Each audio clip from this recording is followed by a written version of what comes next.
If you like audiobooks or audio shows, check out a free trial of Audible. Just click the link in the description.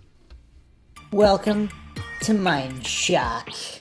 This is a logical analysis of Dr. Todd Grande, a YouTuber who is a PhD. He is a licensed chemical dependency counselor. He has a PhD in counselor education and supervision. He is a licensed professional counselor of mental health. So he's someone who's taking his knowledge, what he's memorized in indoctrination facilities, and giving his takes on various true crime cases, conspiracies, general topics in the mainstream. And I actually like the guy. I think he has some very interesting points. Obviously, he's blinded by scientism, and we'll be taking a look at how that manifests, why it's so interesting. This was a logical analysis that was requested. So I will be going over his approach and his processing of information. He has a unique way of how he gets triggered. And he has a very, very good control of his own speech pattern and presentation, which is quite interesting. So for that alone, it's worth a look. So we'll be going over a lot of that. As usual, if you enjoy the podcast and you find it interesting going over topics that nobody else wants to discuss with objective logic and reason at the forefront, without falling for logical fallacies or biases of any kind, you can support our channel. You can donate to our PayPal. Just check the link in the description. Everything helps us get more mind-shocking logical analyses out there, as well as coverage in multiple true crime cases, conspiracy theories, and various topics nobody wants to talk about, including supernatural and paranormal topics. Make sure you subscribe to the channel, hit the bell for notifications, make sure you allow your device to have those notifications come through. If it's still not working, you could just go to youtube.com/Mindshock to check the latest podcasts as they are released and manually peruse our ever-expanding back catalog. If you like this episode, hit that like button, share it across social media platforms. Let's bring logic and reason back to the world where it seems to be going extinct at an exponential rate. You could also check us out on Twitter, Facebook, Reddit, and Patreon. Patrons do get priority for case topic logical analysis, co-podcaster requests. You could also be a guest on the podcast depending on your tier. Questions, comments, theories, thoughts, suggestions, rebuttals, debunkings of any kind, leave them in the comment section. It would be helpful if you just double check empirically verifiable definitions of words that you're using in the comment section just to avoid wasting time. Obviously, everybody has their opinions, but the objectively, empirically verifiable definitions of words are not what people subjectively perceive to be. They are what they actually are. Anybody can check it in the dictionary. So if you want to just save some time, that is much appreciated. So we'll be taking a look at this video here where Dr. Todd Grande titled it, "How Do People Come to Believe in Conspiracy Theories? Nature, Formation, and Personalities." Welcome to my scientifically informed insider look at mental health topics. So he calls it scientifically informed looks at mental health topics. Now, of course, I don't hear him talking about scientism. And as Upton Sinclair once said, it's very difficult to get a man to understand something that his paycheck depends on him not understanding. So, of course, we also have to factor in the Dunning-Kruger effect. I mean, is Dr. Todd Grande's ego so out of control? He thinks he is immune, and he thinks he doesn't fall for any of these fallacies. Let's see if he does. Let's see if he bases a lot of his scientism belief systems on faith, and how heavily indoctrinated he is, and is he able to look at things objectively without falling for logical fallacies or leaning on this faith, the religion of scientism that he was indoctrinated into. Was he hopelessly indoctrinated into this cult of scientism and authority worship, or is there hope for Dr. Todd Grande? this is what we'll be looking at, and we'll be looking at whether or not he's psychologically projecting and all these things, because this is a mental health professional. This guy must know at least the basics of psychological projection and how the ego can keep people on really short strings and prevent them from understanding the truth, how cognitive dissonance and mental weakness works, just sometimes manifesting in pure denial. So he must know these things. So the question is he intentionally not referencing them and pretending they don't exist, pretending that scientism doesn't exist, or pretending that people can't be indoctrinated, pretending that the way the educational system and academia, or quackademia, the way that it works isn't by asking people to regurgitate propaganda on command as gospel? Does it really teach how to think, not just what to think? And I think Dr. Todd Grande would be a good benchmark, a good metric here. And again, we'll be examining whether he's honest or dishonest, because it's hard to believe that he's reached this level of indoctrination without even covering the basics of human psychology. And you would think a PhD would at least have a children's level understanding of logic, but let's see. Hello, this is Dr. Grande. Today's question is, how do people come to believe in conspiracy theories? So I'm going to use the acronym CT for conspiracy theories here in this video. Also, I have questions around the personality profile of people to believe in CTs, the self-perception of conspiracy theorists, so how do they look at themselves? So right off the bat, he's falling for a couple different fallacies. So he's falling these false dichotomies as well. I mean, if he were truly honest and objective, why is there no video on how people come to believe in coincidence theories or official narratives, despite how often the corrupt profiteers delivering the official narratives are incorrect, either by flat-out deception and lying or just basic human fallibility? And of course, you would have to address scientism and the cult of authority worship in order to honestly look at these things. He's not doing that, or at least not yet. Let's see if he does.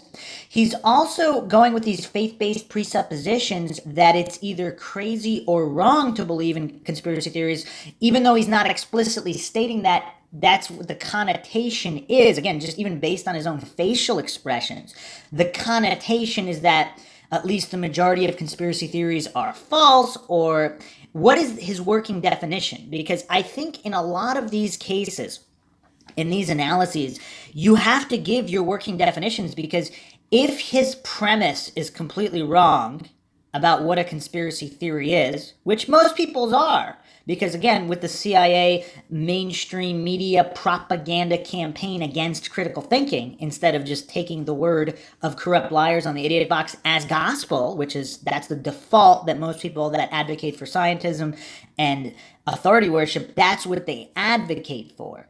Worshipping the government, worshipping experts like the Church of the CDC, the Church of NASA, whatever the case may be.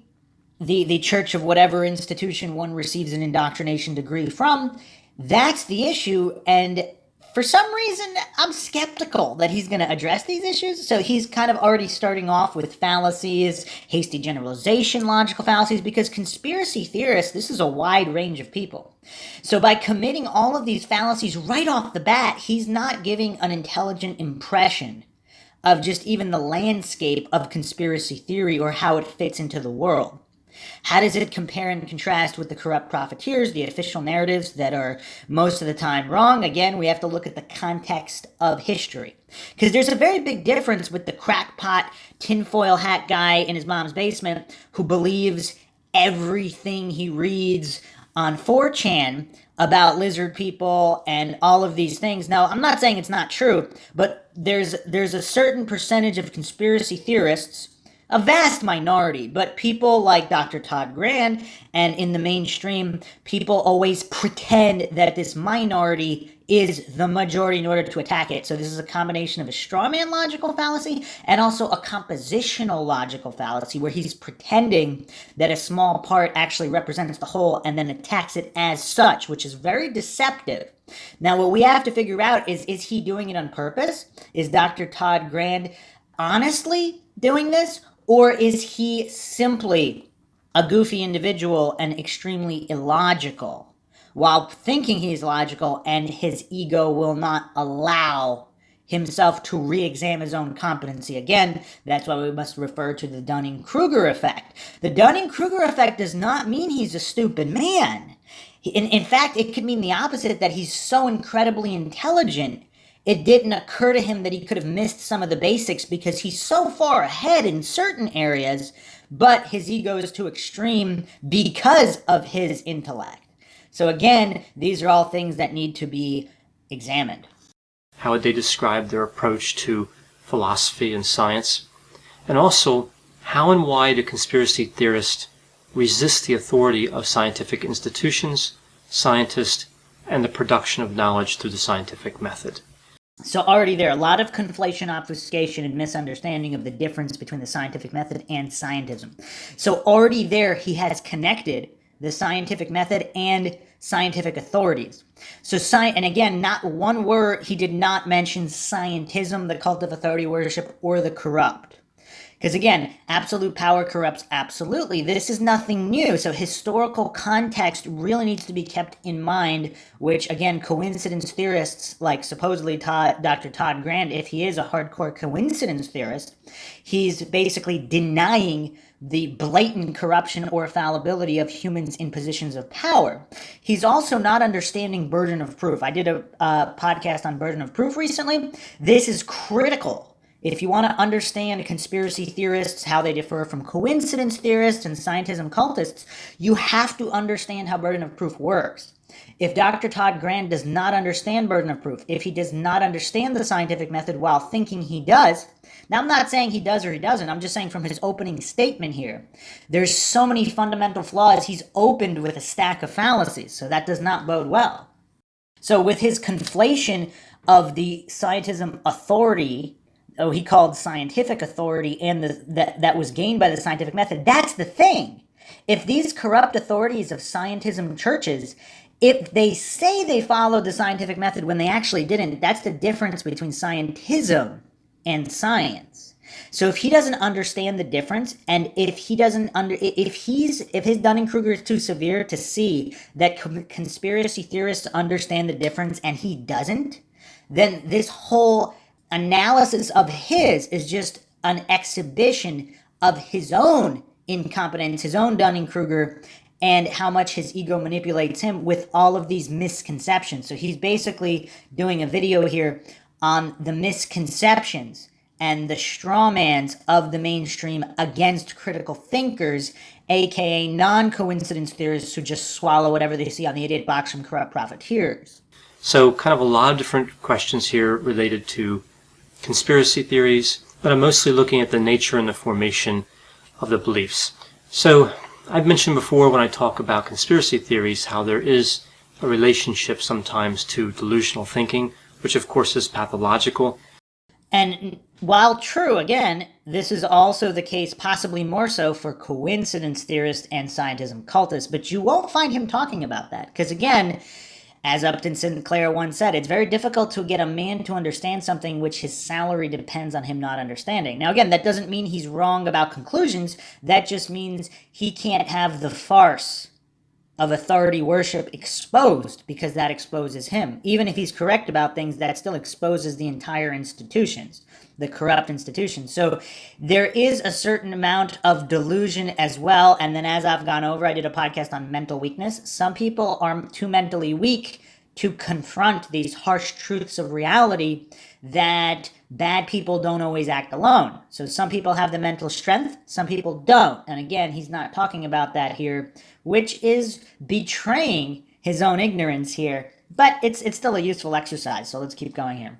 But I'm not really talking about that level of believing in conspiracy theory, not talking about somebody who has a mental disorder that has delusions and therefore they believe in conspiracy theories, but rather non-pathological presentations. So people that simply look at the evidence in whatever way they look at the evidence and determine that a conspiracy theory must be true. So how is that different than a coincidence theorist examining coincidences, writing all coincidences and anomalies off as nothing to see here, and continuing to believe the narratives of proven liars? See, when you're not, this is again why controls are so important. So if this guy, if he's goofy enough to start talking about scientific authorities and the scientific method, but he doesn't know what controls are, that's an issue. Because if you're not examining the controls, what is standard, what is deviation, what is within standard deviation, you have to compare and contrast. Otherwise, you're just falling for all these fallacies and reasserting faith-based beliefs. These are just circular reasoning, logical fallacies. He also, thus far, obviously we're just starting, but we'll see if he mentions conspiracy facts. Because a lot of conspiracy theories were nonsense, like MK Ultra, Gulf of Tonkin, Operation Northwoods. These things would be considered nonsense at one point in time. Now they're factually proven. And I mean, even something like chemtrails, switching the label to geoengineering and aerosol spraying, for coincidence theorists, that's enough to pretend there was no chemtrail conspiracy that was true. Obviously, a chemtrail is simply a chemical trail that was not exhaust fume. That's what the conspiracy was. Now, there's a whole bunch of different variants, what the reasons for spraying, exactly what it was, whether it was that's all besides the point. What was in the sky was not exhaust fume. That was the conspiracy theory, the main gist of it. And then, of course, it branched off. So he doesn't address any of those things, making his agenda clear here.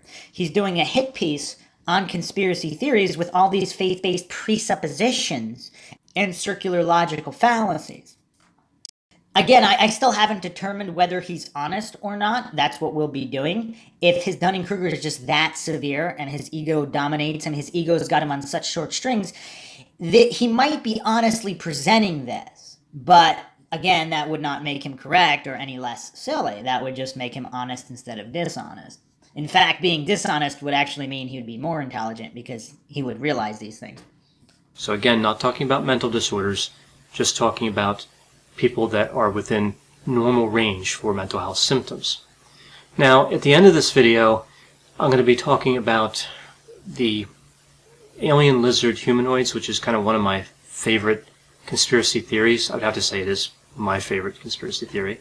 And again, why is it his favorite? So he really betrays himself here because that's obviously what some would say is one of the most ridiculous or unbelievable ones or more laughable. So there's an appeal to ridicule and also an appeal to extreme and also a straw man logical fallacy and also a compositional logical fallacy. He's roped all of these fallacies in together in an attempt to attack the tiny percentage of conspiracy theorists who might believe these things without evidence and make it look like this is the majority of conspiracy theorists who believe in the majority of conspiracy theories, which is obviously false, obviously very disingenuous. So he's obviously not being 100% honest here. Now, the degree of dishonesty, of course, is unknown because from his opening statements, it does not appear that he understands all of these other factors or even these basic logical fallacies. I could be wrong, of course. It'd be nice if he did a rebuttal on this, because I am genuinely curious on how someone can reach this level of indoctrination without even covering the basics of logic or even the basics of ego domination and psychology. Again, that's why the Dunning-Kruger effect comes in. He thinks because he's a mental health professional, he just assumes that he'd be able to recognize these things in himself, so he doesn't even have the discipline or the control over the ego to re-examine the basics, the base premises. Because if everything he believes is a house of cards, you have to be brave to examine those base layers. Because that might mean everything on top has been a waste of time, and he can't do that. Again, he's too invested in the cult of scientism and authority worship. But it would be interesting if he did a rebuttal to this particular analysis, because I would like to hear his opinion on all these points and why he has failed to address them in what is essentially a hit piece here. And again, toward the end of the video, I'm going to be talking about a television show that I saw one time and how maybe that led to this particular CT being my favorite. I don't know, but there's really no science involved in that part, so I'm going to save that to the end of the video so you can see kind of what the research literature has to say, and then if you're interested, stay for that story about what may have influenced my thinking on the alien lizard humanoid conspiracy theory.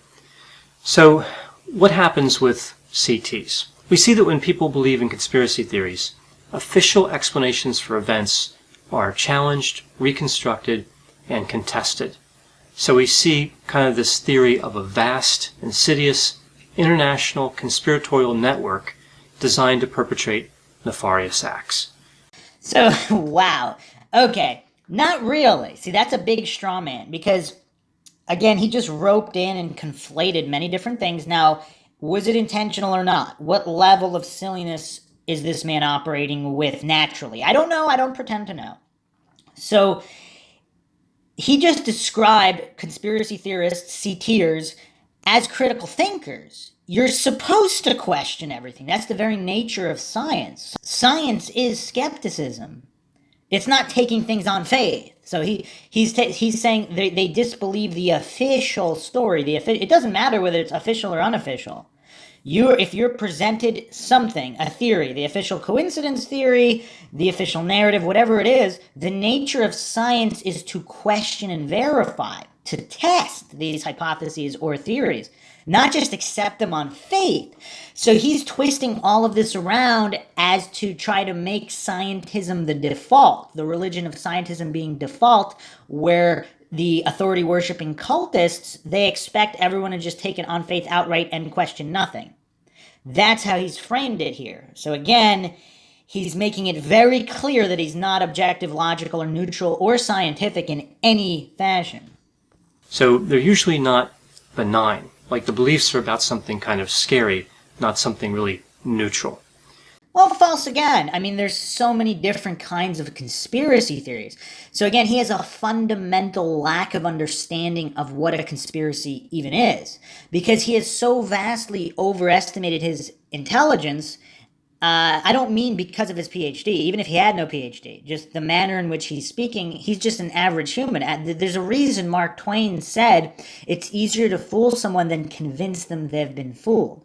So even if he was, let's say, a high school dropout, it's just standard human nature to not want to believe that you've been fooled. Again, Mark Twain, not a stupid man, he made astute observations. That was one of them. So he doesn't consider the possibility, again, there's a reason why conspiracy theorists, so to speak, critical thinkers, scientifically minded individuals, not scientism cultists, who just take everything on blind faith from corrupt profiteers, ignoring all of history. So would you believe proven liars? Now, obviously, he doesn't think about it that way because he's been so heavily indoctrinated into this cult of scientism and authority worship. So this fundamental lack of understanding that conspiracy theories, they could be very benign. There's a whole bunch of different... A conspiracy theory is basically more than one individual engaged in some kind of nefarious plot. Now, nefarious is a wide range. So sometimes, of course, it could involve killing people or robbing people. So it could be more benign.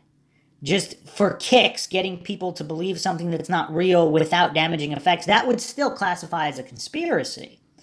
Because you're basically trying to trick someone. Now, that comes down to, again, I don't want to get into semantics, logical fallacies here. Is it benign to trick? I guess you could say maybe not. But there's a vast range of what nefarious could mean. Obviously, criminal conspiracy is prosecuted every day. It's nothing new. Criminals do not always act alone. It's as simple as that. And again, all this strawmanning and obfuscating, this is a giveaway of coincidence theorists and scientism cultists like Dr. Todd Grande that he's actually not being objective, neutral, scientific in any way. They typically involve interpreting errant data. So what that means is whenever something happens, there are certain things we can look at in that situation that can help explain what happened, and then there's other elements that are unaccounted for in the official narrative. So people that believe in CTs tend to really focus on those unaccounted for pieces. Okay, wrong again. So he might be correct about a vast small minority who do that, but the vast majority of conspiracy theorists, critical thinkers, they simply understand how actual science works, how the burden of proof works. So someone like him, who doesn't understand basic logic, who doesn't understand how severely indoctrinated he is, he's just going to take whatever he sees on the idiot box as on faith, on blind faith religiously, as gospel. Whereas a conspiracy theorist wouldn't necessarily believe or disbelieve. That's the other thing he's not really understanding, because the burden of proof always falls on the positive claim. So if there's a so-called official narrative reported on the idiot box, there's a positive claim that something occurred in a particular way.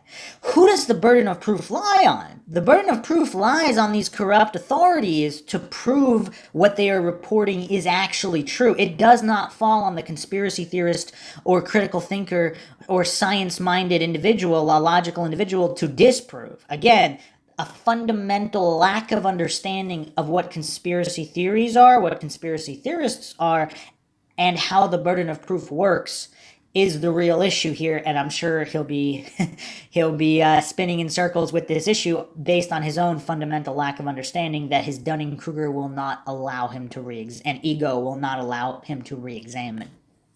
As evidence of a conspiracy rather than just of evidence of an anomaly. Anomalies happen with every event. Again, we look at any event, we're not going to be able to fully explain why it happened.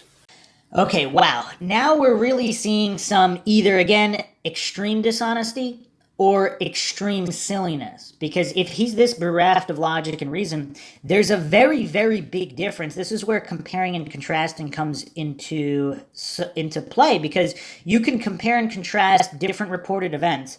Sure, there might be some small anomalies in events that are most likely true, but there's a big difference, a very, very big difference between different events. So the events that are contested, or let's say the favorites of conspiracy theorists, they deny certain events took place, those events have so many anomalies and so many coincidences. He's creating these false dichotomies and these straw man arguments. This is all fallacies. So far, this man has spewed nothing but fallacies.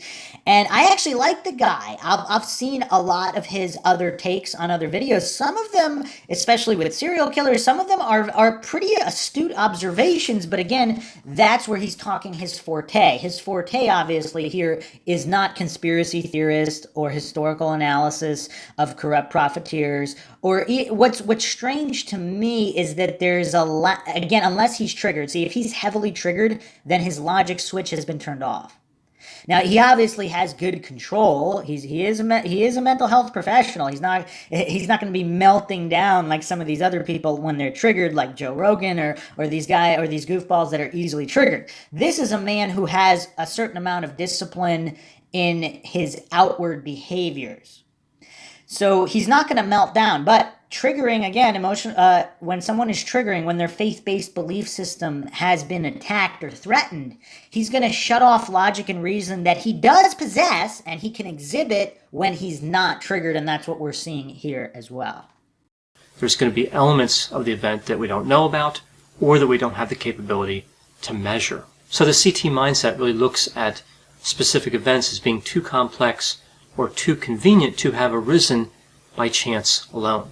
Not necessarily. Again, pretty much everything he's stating here is false. He's also pretending that he's this hasty generalization logical fallacy, false dichotomy, compositional logical fallacy that he built this entire video on is so silly that we might be in for a long one here, because we're only in the beginning here, and already I've had to correct him so many times for just fundamental lacks of understanding in pretty much everything he's talking about. So he's pretending to know why conspiracy theorists think this or that. It's all wrong. Except, obviously, I'm sure we can find some anecdotal evidence where he does describe some kind of vast minority who do operate in this way, but it's such a vast minority, it's almost irrelevant to talk about it. Like, there are intelligent coincidence theorists out there too, but there's such a vast minority. If I were to do a video on why people believe in coincidence theories, I wouldn't focus on the most minute portion of coincidence theorists, unless that was specifically stated in the video. So with these hasty generalization logical fallacies, he's pretending that all conspiracy theorists simply go in that direction. Obviously not. Obviously, that's the whole point of theorizing. It could be A, it could be B, it could be C. Whereas a coincidence theorist or scientism cultist, they're the ones. So I guess we're going to get here some psychological projection from Dr. Todd Grande, where he's saying that these anomalies or coincidences, they're not enough to convince him that humans are fallible or corrupt profiteers are corrupt profiteers despite a proven history of it. He's still going to believe in the coincidence theory no matter what. And this is really well illustrated by the expression that we see common with people that believe in CTs: nothing happens by accident. I've actually never heard that. So, and I've been studying conspiracies for a few decades now. Again, this is Mindshock. I never assert anything is true or untrue in general. Obviously, there are things that are referred to as factually proven to the best of the ability that it can be proven, but that's different than just theorizing on lizard aliens. Obviously, there's a lot of different things, a lot of different theories, and they need to be addressed accurately. That's the whole point of Mindshock. So I've actually never heard that expression, and I've seen a lot of conspiracy theory material. So, I mean, I've heard there's no such thing as a coincidence. I mean, I guess that's his main point there. But how does he refute this point? Because what he just said, there's always things you're not going to know. So there could be connections that aren't known. Whether that proves a conspiracy or not, that doesn't prove that they're not related. And because they believe that nothing happens by accident, this leads them to all these really sophisticated and complex plots. Not necessarily. A lot of these plots are quite simple. Follow the money. So again, he's strawmanning here and pretending that all these plots have to be extremely complex. And again, some of them are, and if they are, they are. Obviously, being a complex plot doesn't mean it didn't happen. Again, you could study all, Enron. You could study a lot of different things that some people might describe as complex that are factually proven. Being complex doesn't mean it didn't happen. Again, nothing but fallacies here from Dr. Todd Grande. I probably shouldn't have even watched this video. I would have had a lot more respect for him because a lot of his other videos are actually, like I said, this is not a stupid man. But when people are triggered, logic goes out the window. We see that people who believe in conspiracy theories have a tendency to distrust authorities. They typically have feelings of powerlessness. Wow. Okay, so that's two completely different things. So the obfuscation now going off the chart. So on the first point, yes, there is a distrust of corrupt liars. Yes. Some people would call that just healthy skepticism. Trust by verify. I mean, this is basic human nature. The fact that he's a mental health professional and he thinks the default position should be to always trust people. Now, here's the thing. I don't necessarily disagree with him when you're talking about a common man, a man not in positions of power. Even then, you should probably still be cautious.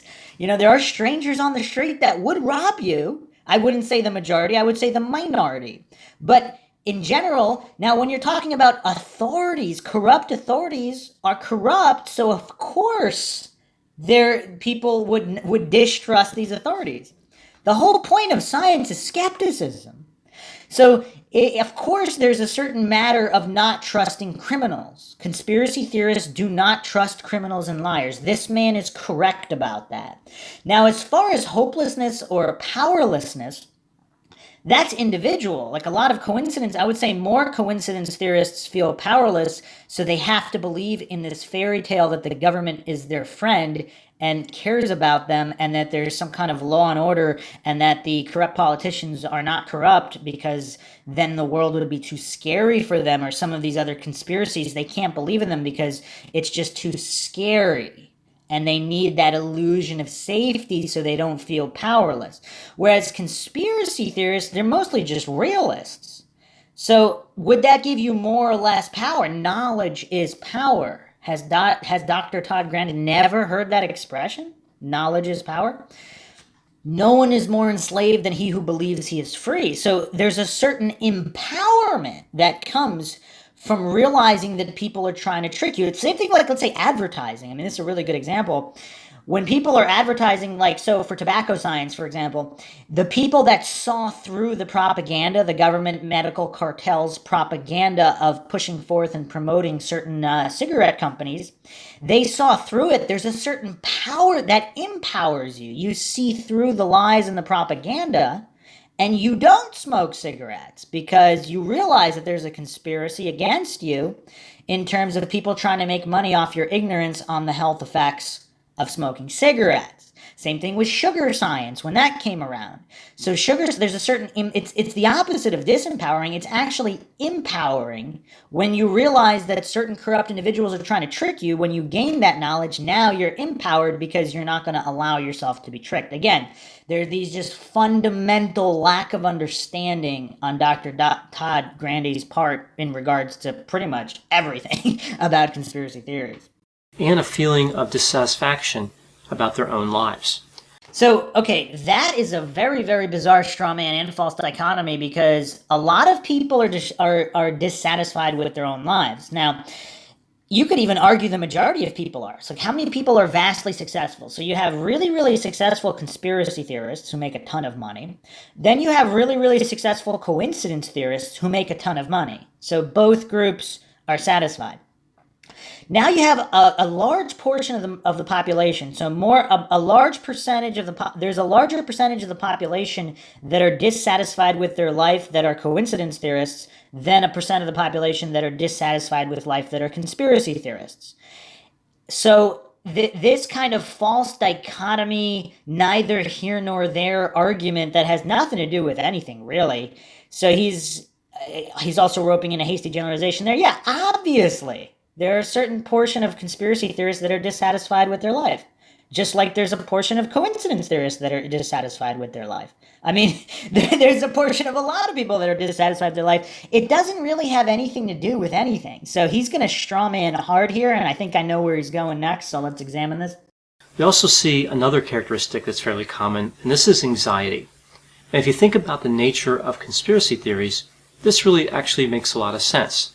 I don't know if I've ever heard anybody talk about a conspiracy theory in kind of a neutral way. Well, he's obviously never listened to the Mindshock podcast. So again, now he's going with this anecdotal logical fallacy where if he studied conspiracy theories for decades, it would be valid. Clearly he doesn't, and he doesn't know a lot of conspiracy theorists because all of his impressions and presuppositions are all false. So in the majority of cases. So it's really, really strange that he would go to this fallacy now where regarding anxiety. So again, he's taking this tiny, tiny percentage of kind of the cliche tinfoil hat guy who's freaking out about everything or the performances that Alex Jones puts on or whatnot. And he's kind of roping in with this false dichotomy and hasty generalization logical fallacy that all conspiracy theorists are like this.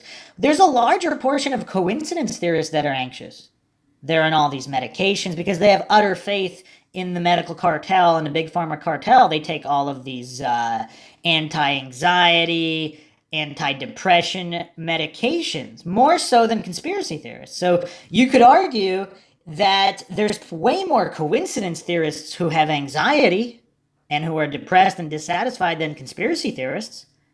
That's a kind of neither here nor there argument, but he actually disproves himself because once again, conspiracy theorists, if they're smoking weed, they're not anxious. They're chill and relaxed. I mean, that's also a stereotype of certain conspiracy theorists too. Like a lot of potheads or conspiracy theorists, they don't care about nothing. There's no anxiety. It's all good, man. It's all good. And then, of course, there's another portion of conspiracy theorists. They don't believe in the big pharma cartel, so they go with the natural healing routes. They do a lot of meditation, so they're not anxious at all. But he pretends none of these individuals exist because he's making a hit piece here, an illogical, dishonest. For the most part, it ends up being dishonest, even if he truly believes it. It's not an accurate representation. So in general, it's very, very dishonest portrayal. Or anybody that was like okay with it. So if we use, for example, the shape-shifting alien lizard humanoids. And of course, he's going for the appeal to extreme logical fallacy. That's why it's his favorite, which he admitted. Nobody ever assumes they're just here on vacation, or they're here maybe to help us, Actually, there's a whole bunch of conspiracy theorists who believe that the lizard aliens are our snake brothers, the Brotherhood of the Snake, all of these things, and they actually help mankind. Anunnaki conspiracy theories. I mean, there's so. I mean, I don't want to say 50-50, but there's a lot of conspiracy theorists who actually think they are here to help us. Then there's another portion of conspiracy theorists who actually do think, I don't know about vacation, but they think there's some kind of neutral watchers. So this is actually getting painful. We're still at the beginning. We're not even quite at the halfway point here. It's getting tough because I guess in his triggered state, he just really, it's nothing but fallacies. It's just fallacies, fallacies, fallacies. It's difficult to continue now because everything he's saying is false, and all he has are his faith in scientism and these logical fallacies to justify his faith here and everything he's saying in what is essentially a hit piece against critical thinkers in an attempt to make the scientism cult look better. Or maybe they kind of pulled up to our planet in a spaceship and they looked at us and said, well, we feel kind of nervous about fitting in, so we're going to try to look like humans. No one ever assumes the best. Actually, a lot of people assume that. Like I said, I mean, has he done no research on this topic? This is not a good look, Dr. Todd Grande. There's a whole lot of people who believe that.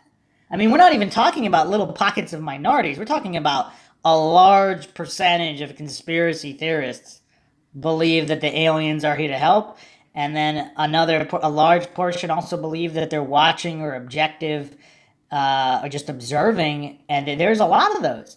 Now, are there more that think they're nefarious? Probably. I mean, I haven't done a poll, so I wouldn't speak ignorantly like this guy is. But yeah, there might be more that believe that they're nefarious. But there's just so many. I mean, you could just browse through Facebook groups with tens of thousands and hundreds of thousands of members who believe that these aliens are benevolent. I mean, I don't know what this guy is smoking. Of the lizard people, it's always something that's rooted in anxiety. The lizard people are dangerous. The lizard people are trying to overthrow the government, right? So we look at these characteristics, and then particularly anxiety, and again, it really makes sense when you hear people describe conspiracy theories. They don't have kind of a happy component to them. They're usually, again, about something nefarious. Well, first of all, that's the definition of a conspiracy theory. It's two or more people engaged in a nefarious plot. I mean, that's the basic definition of a conspiracy. But again, completely false on all counts, because there's plenty of conspiracy theorists who think that the aliens are here to help us. I mean, again, this guy, I don't know. This really has lowered my opinion of him, because within 5 minutes of Googling, I mean, it's rough.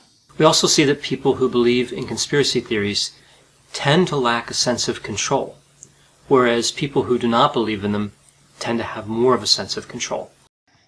So that's, again, completely false, because sure, there's a certain percentage of both coincidence theorists and conspiracy theorists who have control and don't have control, but again, this is going to be anecdotal, but clearly I've studied conspiracy theories a lot longer than this guy. This guy doesn't even know about the theories that the aliens are here to help us. I mean, it's bizarre. But anyway, the control, actually, there's a lot of conspiracy theorists who have, because of the conspiracy theories, they feel like they're more in control now that they've figured up the jig and they're not being tricked now. Whereas coincidence theorists, they have that false illusion of control, whereas if the government is a good entity, they're controlling everything for everybody's benefit, there's the illusion of safety, security, and control that's not real, and they prefer that illusion. That's why they can't handle the truth that humans are fallible and or corrupt. So this is rough. Man. So perhaps believing in a CT just leaves somebody feeling that they have more influence on the situation around them. It just gives them, again, a sense of control. Now, when we talk about the formation of the conspiracy theorist, we see that it may actually begin as an individual process in which a person tries to make sense of some event perceived as threatening or disastrous. So really it may start with anxiety as well. So we know that anxiety is a part of it, but it might start that way. Well, so now we're going with the we know arguments. We know that anxiety is a part of it, but it's not a part of it. I mean, sure, in a certain percentage of cases it could be. If you haven't checked out the Mindshock podcast, The We Arguments, it specifically addresses the silliness of pretending. We know this, we know that. Different people know different things. And some of those things that you think you know, you don't actually know. For example, like this guy, Dr. Todd Grande, is showing himself to be quite the goofball on the topic of conspiracies. Again, that doesn't take away any expertise from the other topics and crimes he has covered, because like I said, I actually like the guy, but it's interesting when the logic switch gets completely turned off. Now, I mean, there's, homeless bums that dropped out of middle school that are more logical than him at this point, based on the points that he's presenting and how he's presenting them. So anxiety has nothing to do with most conspiracy theorists. For anybody that has studied this, it's simply the realization that you've been lied to. And when you're lied to a certain amount of times, it's like a dog that's been beaten. Eventually, even when it meets a nice person, it's going to be cautious. Whereas a dog that's been coddled and cradled its whole life, living in a tiny closet, that's been, again, pampered by loving owners and that's never been beaten, it's going to be overly friendly, even potentially to people that would harm it.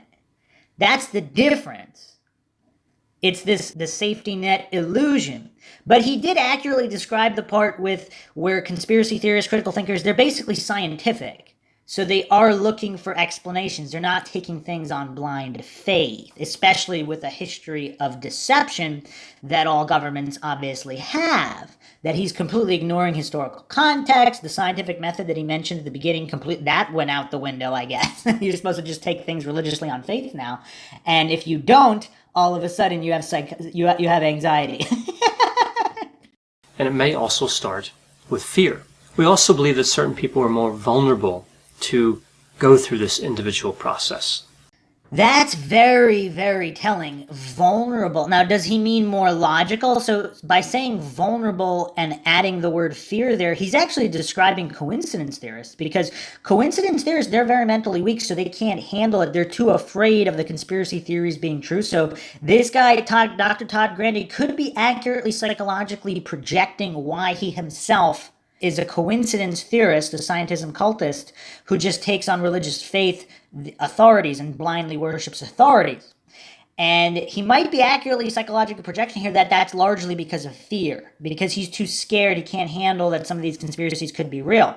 Whereas and he's vulnerable, he's that much more vulnerable. So in terms of conspiracy theorists, I would say, again, people who've studied conspiracy theories, particularly for a long period of time, these are people who aren't vulnerable. These are people that are exhibiting mental strength and being able to see past the status quo, the corrupt profiteers. So they have they've basically been able to rise above the fear and need for that security blanket.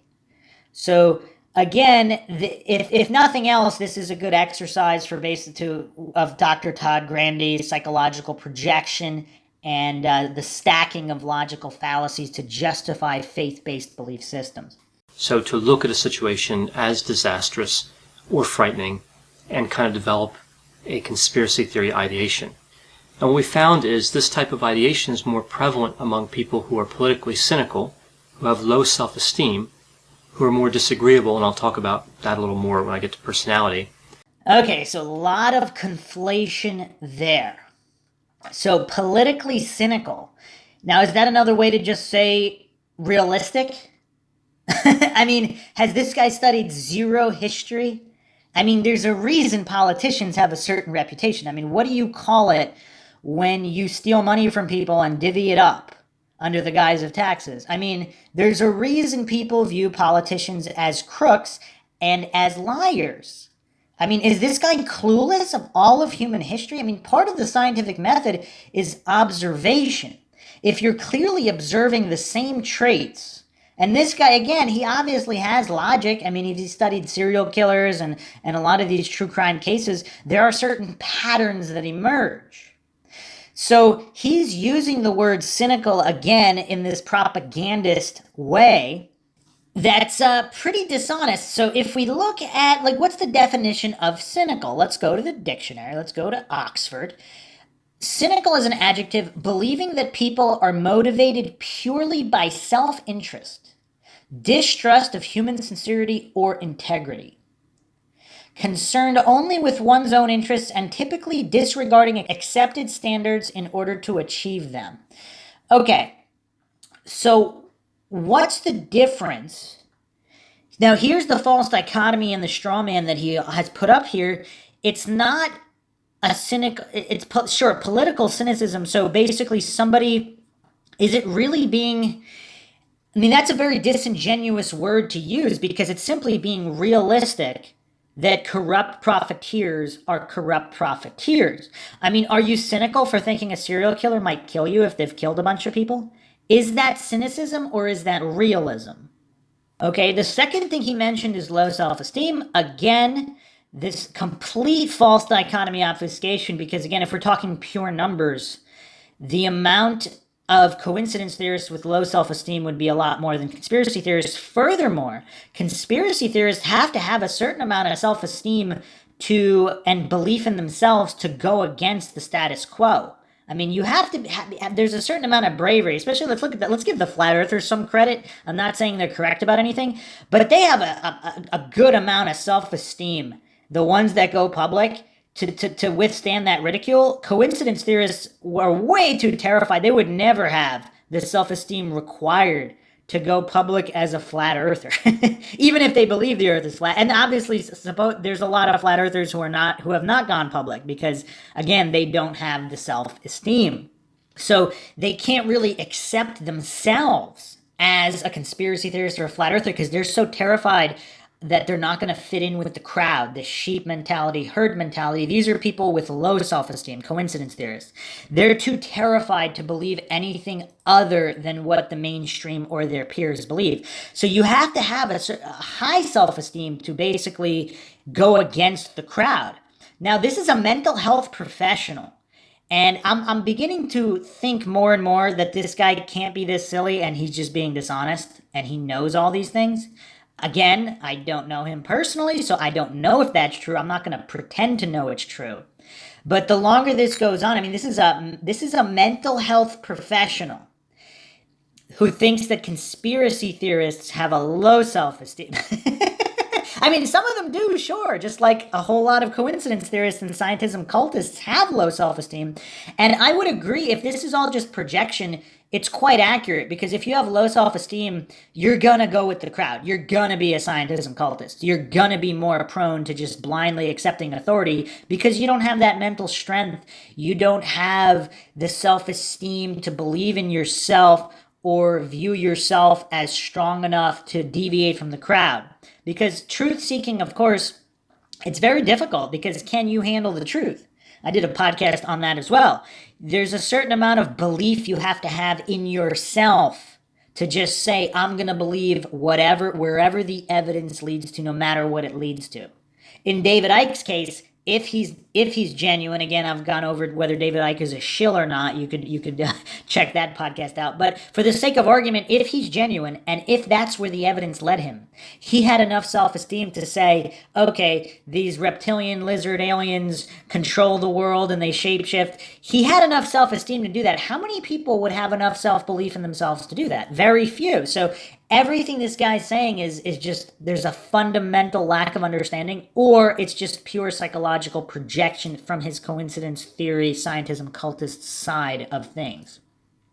And the last point he made there on people who are more disagreeable. So that's almost so again, obviously self-esteem manifests different ways in different people with different personality types. Yes. However, again, this is what he's stacking all these false dichotomies, because some people who are disagreeable have low self-esteem. Some people who are disagreeable have high self-esteem, and they have such a belief in themselves and such a high regard for themselves, they're willing to be disagreeable and contrarian and go against people. So It's really bizarre how he's just stacking all of these fallacies and demonstrably false presuppositions to make his point. I mean, is he really just thinking he's talking to a bunch of morons and that's the majority of his base? Is that what he's thinking? Are the majority of his base so they wouldn't identify these things? That they wouldn't, just crack open the Oxford Dictionary and say, wait a second, nothing he's saying is adding up to these empirically verifiable definitions. So, but the disagreeable, again, he's not technically wrong about that. Obviously, a lot of contrarians are conspiracy theorists because they're simply going to go against the status quo, whatever it is. They're not necessarily going to be logical, objective, scientific minded, and look at the evidence. On Mindshock, obviously, the motto is the only thing we know for sure is that we don't know anything for sure. So yes, the official narrative by the corrupt profiteers, not all of them are going to be 100% false. It could be true. Obviously, that's where burden of proof comes in, but I'll give him a piece of a brownie. He doesn't get a full brownie point. He'll get a tiny little bit of a brownie point for saying contrarians might like being conspiracy theorists, because yes, that is true in a certain percentage of cases. Who are more disagreeable, and I'll talk about that a little more when I get to personality, and possibly people that have lower crystallized intelligence. Oh, he went there. The ad hominem. Okay, I was joking. That's not an ad hominem if he's simply pointing out that their crystallized intelligence is lower. Now, he didn't say intelligence. He said crystallized intelligence, which is actually even worse. So, crystallized intelligence specifically means the accumulation of knowledge, facts, or skills that have been acquired as opposed to, let's say, potential. Or intellectual ability. Crystallized intelligence is what has already been accumulated in your brain, facts, and skills. Now, this is also demonstrably false because, again, this is pure psychological projection at this point. Because conspiracy theorists, if wrong, like, for example, let's say the flat earthers, they have a much higher accumulation of facts, so to speak, about the model they're arguing against in addition to their own model. Now, they obviously commit a lot of logical fallacies as well. I go over them on my flat earth debates, but in general, in any kind of debate, if you take an average conspiracy theorist and an average coincidence theorist, the average conspiracy theorist will have a much higher crystallized intelligence because they'll know all of the alleged facts from the official coincidence theory pushed forth by the corrupt profiteers on the idiot box, which may or may not be true, and they'll also know all the facts of the conspiracy theory, which may or may not be true.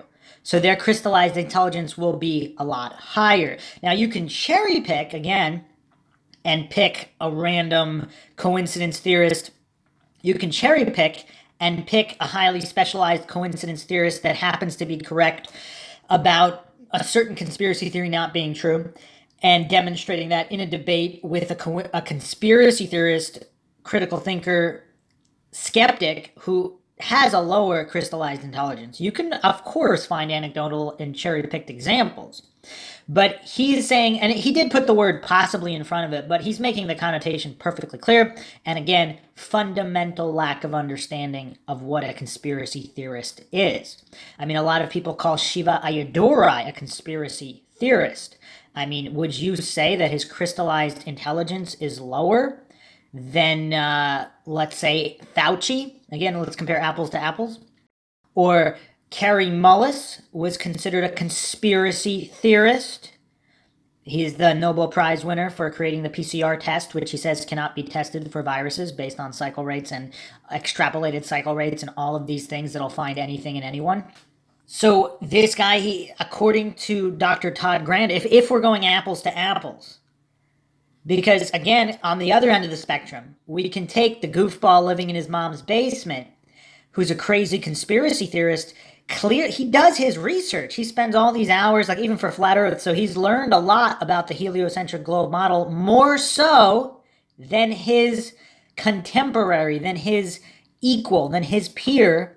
Someone else, let's say if we take two high school dropouts, one of them's a hardcore coincidence theorist, scientism cultist, believes everything they see on the idiot box. One of them is some guy, maybe they have a job at their own apartment. Some guy living in his mom's basement, plays video games, and looks up conspiracy videos on YouTube all day. He's going to have a better understanding of both the official coincidence theory, the narrative pushed forth by the corrupt profiteers, and the conspiracy theory, he might choose to believe the conspiracy theory for logically fallacious reasonings, but this argument of possibly lower crystallized intelligence, demonstrably false. Very, very poor showing from Todd Grande. I actually wanted to do this logical analysis because I thought he would actually have legitimate points just because of how astute he is in his other videos and analyses. But yeah, no, it seems like the CIA really did a number on this guy, and a lot of people with their propagandized term conspiracy theory and conspiracy theorist. Anybody employing critical thinking to question the government narratives. So again, this is just an association. This doesn't mean that everybody that believes in a conspiracy theory has lower crystallized intelligence.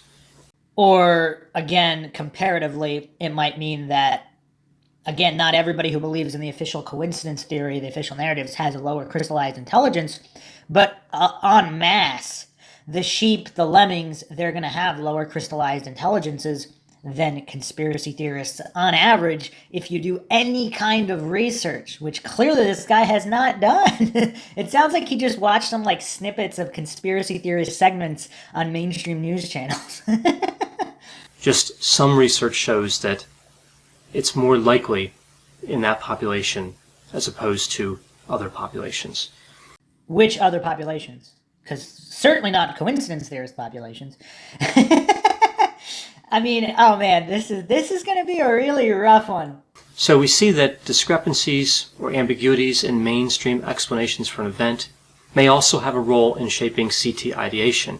Well, of course. I mean, if you make up stories that are obviously not true, and there's a lot of plot holes, of course critical thinkers are gonna look at that and say, oh look, why would we believe this? I mean, this isn't rocket science. And once this process has been initiated, we see that confirmation bias at work. So people look at information and only pick out what confirms what they already believe. Correct. So any scientism cultist or someone working in the mental health field like himself, his confirmation bias is so extreme, he's only going to pick out those things that reaffirm his faith-based belief system. Now, is that also true for hardcore conspiracy theorists? Of course. Now, here's the thing. Does that invalidate anything? So if, let's say, if you're a prison guard in some kind of maximum security area for serial killers, and you get attacked by at least one inmate every single day, and you're on guard, is the confirmation bias when someone looks at you with a crazed look in their eye, you're going to think they're going to attack you, of course. Now, in every single case, are you going to get attacked? No. Now, is that a true bias? I mean, yeah, I guess it is. But that doesn't invalidate that proven liars lie and corrupt profiteers are corrupt profiteers. So, like, he's not really making any kind of legitimate points here. And also they want to avoid cognitive dissonance, right? So they see the world or the situation as scary. Wow. Okay, so now we are firmly in 100% psychological projection land because he just accurately described coincidence theorists. Coincidence theorists want to avoid that cognitive dissonance because they know the official narrative is bunk. That's why the Mr. Smith effect comes in. That's why they get emotionally triggered because they know their subconscious recognizes the truth that corrupt profiteers are corrupt profiteers and that humans are fallible and a lot of humans in positions of power are corrupt. The subconscious recognizes the obvious truths, but it makes them uncomfortable. They see the world or the situation as scary. So like he said, they see the world as the situation is scary. So coincidence theorists, they don't like to be scared. So they have to pretend that government authorities are legitimate and all of these scientism institutions are legitimate and they really know what they claim to know. And because it's too scary otherwise. Because, for example, if the theory of relativity is not true, it's so scary that we don't really know what's going on in the universe. Or that, let's say, Louis Pasteur's germ theory isn't true. And viruses don't work the way that these scientism priests allege. And perhaps Antoine Béchamp was correct with cellular theory or terrain theory. And that's kind of scary because so many experts don't know that. So we're operating with such limited knowledge, which is always the case, but that's scary. So for coincidence theorists, that whole idea is so scary, and they want to avoid the cognitive dissonance of anything that doesn't line up to their faith in scientism. So they're going to pretend that the conspiracy theorists are the crazy ones who can recognize the fallibility and corruption because they're in this state of fear and anxiety. Again, if we look, this is an excellent example of psychological projection by Dr. Todd Grande. So this is valuable for that reason, if nothing else. And the conspiracy theory is scary, so they want to keep those two things in a balance. So this just ends up starting this cycle where they drive further and further into this belief system toward a conspiracy theory. And he just described the same thing for scientism cultists, because you become indoctrinated at these indoctrination facilities from kindergarten onward. So as you rise through the ranks, it just reaffirms that scientism cult religious belief system. Now, to his point, it is a fair point. When you recognize that liars lie and then they just keep lying, that's going to reaffirm the belief system that liars lie. So he's right about that part, but in terms of how it all ties in together, he's just projecting. Furthermore, if somebody already has a tendency to distrust science, that only kind of magnifies this process. And here's how we know this guy is totally clueless about conspiracy theories, because nobody distrusts science, they distrust scientism. And the fact that he doesn't illustrate the differences prove that either he's just really that bereft of logic and reason in this department, and he's just completely ignorant of, because if he's that thoroughly indoctrinated in his religion of scientism that he doesn't even see that it's a religion, there's really no hope there. There's no hope there. So he's the wrong person to be discussing this.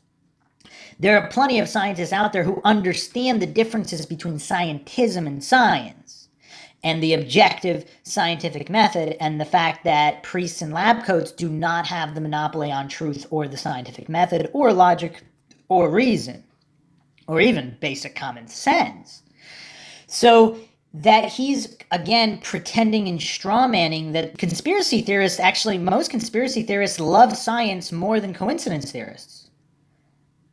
But there's no love lost for scientism or the corrupt profiteers pretending their religion of scientism is science. And this fundamental lack of understanding is what is the real problem here with this guy's presentation. And I really hope he does a rebuttal video, because I would like to see him address each of these points if his cognitive dissonance and his fear does not prevent him from doing so. And distrusting science, this can be fueled by personal encounters with PhDs, mental health and medical professionals, lawyers. He means authorities, because so the distrust is in the authorities, not in the scientific method or the actual real science. The politicized, corrupt studies and belief systems, those are what there is a distrust for, because they're actually being scientific. Distrust of humans is scientific. I think this will be a good time to read an excerpt here from Richard Feynman. Learn from science that you must doubt the experts. As a matter of fact, I can also define science another way. Science is the belief in the ignorance of experts. When someone says science teaches such and such, he is using the word incorrectly. Science doesn't teach it. Experience teaches it. If they say to you, science has shown such and such, you might ask, how does science show it? How did the scientists find out how, what, where? Not science has shown, but this experiment, this effect has shown. And you have as much right as anyone else upon hearing about the experiment, but we must listen to all the evidence to judge whether a reusable conclusion has been arrived at. So Feynman's definition of science is the exact opposite of Todd Grande, who is using it in a scientism fashion. So according to Feynman, science is the belief in the ignorance of the experts, and as he is calling this, the distrust of authorities. That's actually what real science is. And this was from Richard Feynman's speech, What is Science?, at the 15th annual meeting of the National Science Teachers Association in 1966. So it's really important to have the correct definitions, because otherwise you just end up psychologically projecting and pretending the side you're doing a hit piece on is committing these acts when it is in fact the side of the coincidence theorist and the scientism cultists who are anti-science. Other people who are in positions of authority. So if somebody has a bad experience with somebody in one of those groups, that may tend to move them a little bit closer to believing in CT ideation. So isn't this just basic common sense? Like, if a serial killer is always killing people, and you think they're going to kill someone again, isn't that just common sense to believe that? He's calling these, like, tendencies, ideations, and all of these things. This is called common sense. I mean, it's really the level of silliness. I mean, this is getting near Joe Rogan level of silliness now. Now, the strongest predictor of whether or not an individual will ultimately accept a conspiracy theory is actually the presence of an earlier conspiracy theory. So that's still our best predictor. If somebody believes in one, they're quite likely to believe in others. Presence of an earlier conspiracy theory? Now, again, is he just talking common sense here?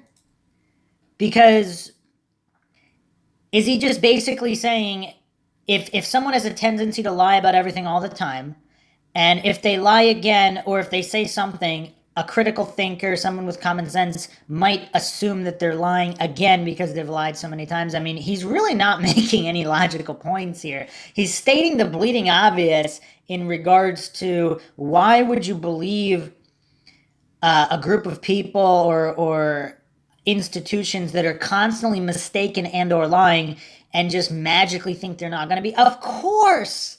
This is called experience. This is actually utilizing science. If the experiments are always giving the same result, perhaps they are valid. Perhaps a particular theory is valid if it keeps working out the way that it was theorized and controls are accounted for. Of course, the control is very important. So that's still our best predictor. If somebody believes in one, they're quite likely to believe in others.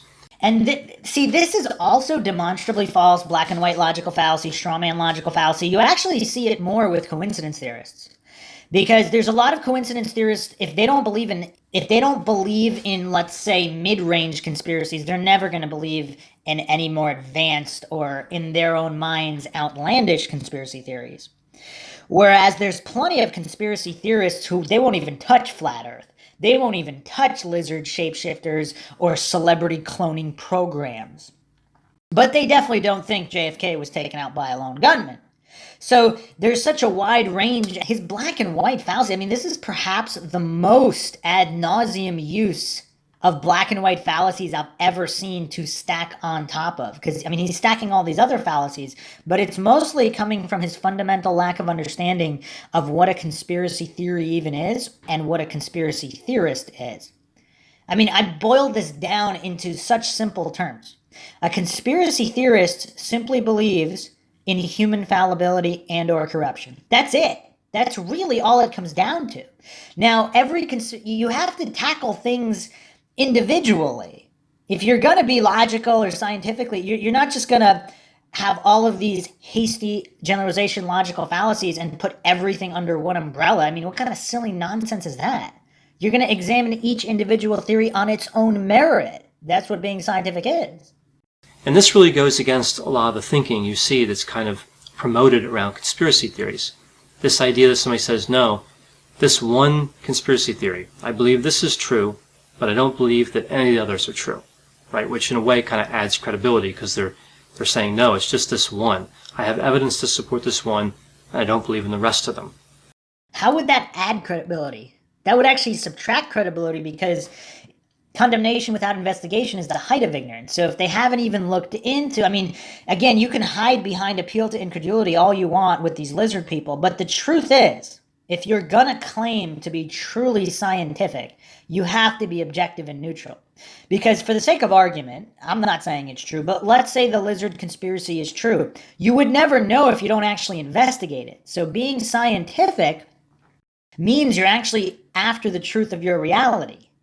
So you would look at the evidence, and if the evidence meets that burden of proof to show that the alien lizard conspiracy theory is true, you would have to accept it if the evidence is there. Again, I'm not saying it's there, but if it were there, refusing to look at it or pretending that no conspiracies are true except for this one conspiracy, how does that gain credibility? Maybe in a mind bereft of logic and reason. Maybe for a clueless coincidence theorist and scientism cultist. Perhaps that would gain credibility. He really betrays himself here. But what happens in reality is someone who believes in one is much more likely to believe in many. And that's true. If you realize that humans are fallible, you're not going to magically think they're only fallible in one area.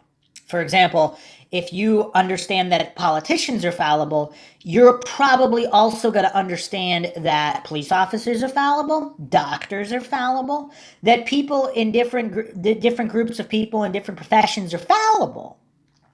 So it's not so much, again, he's always conflating all these things and creating all these black and white fallacies. It's not so much that you believe it happened. It's more that you believe that it's possible. For example, if tobacco companies conspire with the government, it's possible that the sugar industry would also do that. Now, you have to have the evidence, of course, but you are more likely to believe it, yes, than a clueless scientism cultist who just bootlicks authority at every turn. They're never going to believe in any nefarious action. So that's where the projection comes in, because if they don't believe that humans are fallible and or corrupt, then how are you going to get them to examine all these different conspiracies? They're not going to believe in any of them because they have this blind faith in their authorities. They're very religious, like this Dr. Todd Grande guy.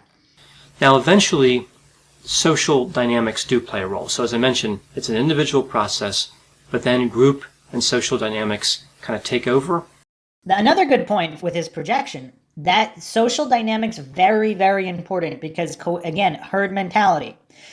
Coincidence theorists are coincidence theorists not just because of the heavy indoctrination by the corrupt profiteers on the idiot box, but because a lot of their peers also bought into it, so it makes them feel less silly.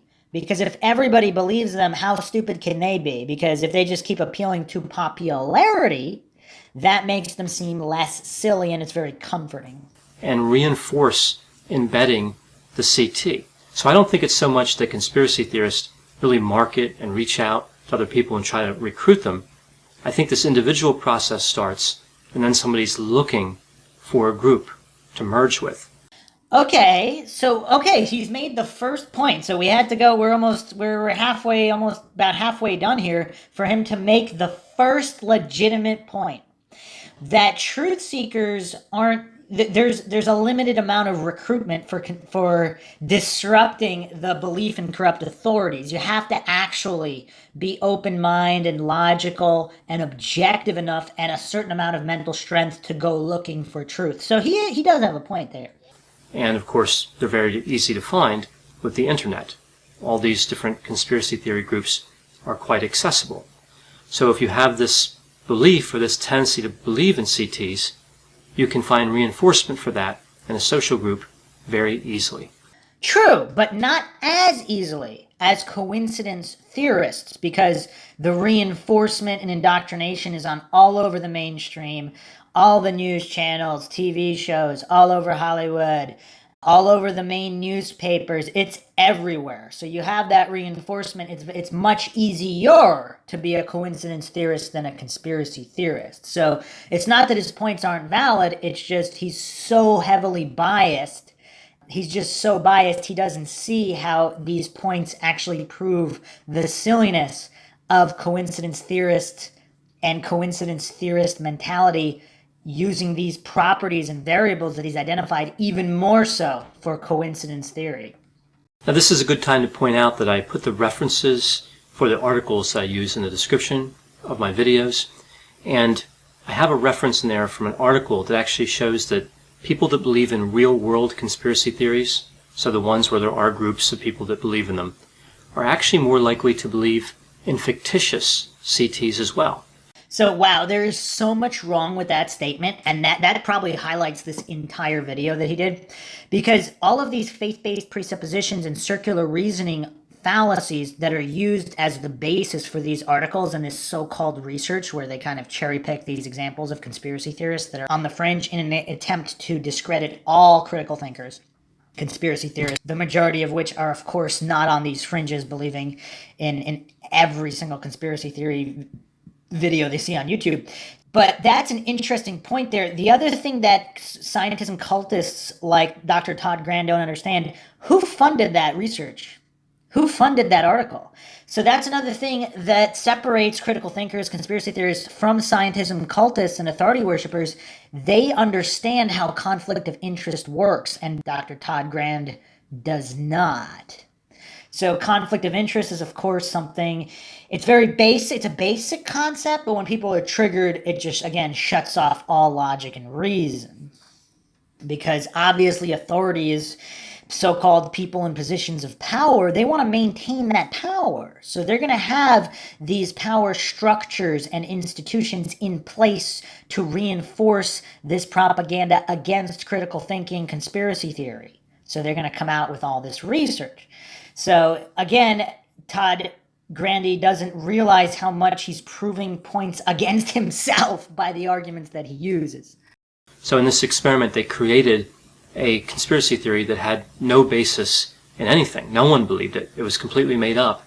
And people who believed in real-world CTs, again, were more likely to believe in one that was completely made up. Again, a neither here nor there argument, because if you believe humans are fallible and corrupt, if you make up a story or a theory involving fallible or corrupt humans, of course, critical thinkers who understand that humans are fallible and or corrupt, they would be more likely to believe a fictitious one that wasn't true because of basic human psychology, because humans are fallible and or corrupt. Whereas a completely indoctrinated, brain-dead coincidence theorist, they're going to disbelieve that humans are fallible and or corrupt no matter what, because that's what they were indoctrinated into. So no matter how much evidence you show them, they will still disbelieve. Again, Dr. Todd Grande doesn't realize how much he's proving points against himself using these arguments. It's amusing in that way as well. So there's a real tendency to add more and more CTs once you already believe in one, like I indicated before. So what about the logic? What's the logical processing as somebody kind of moves towards CT ideation? Well, the consensus among those who aren't CTs is that conspiracy theorists are bad scientists, that these individuals are not interested in falsification, but instead selectively seek evidence to confirm their beliefs. Again, this is the confirmation bias. And if that's not the projection of the century, I don't know what is, because that is the staple of coincidence theorists and scientism worshipping cultists. So they indiscriminately accept any argument that points to the conspiracy. And that's demonstrably false as well. So this kind of extreme straw manning it's very damaging, because he's talking about logic when he seems to be very clueless in this sphere, so to speak, of conspiracy theory, science versus scientism. Again, his other videos regarding true crime cases and serial killers, they are quite informed.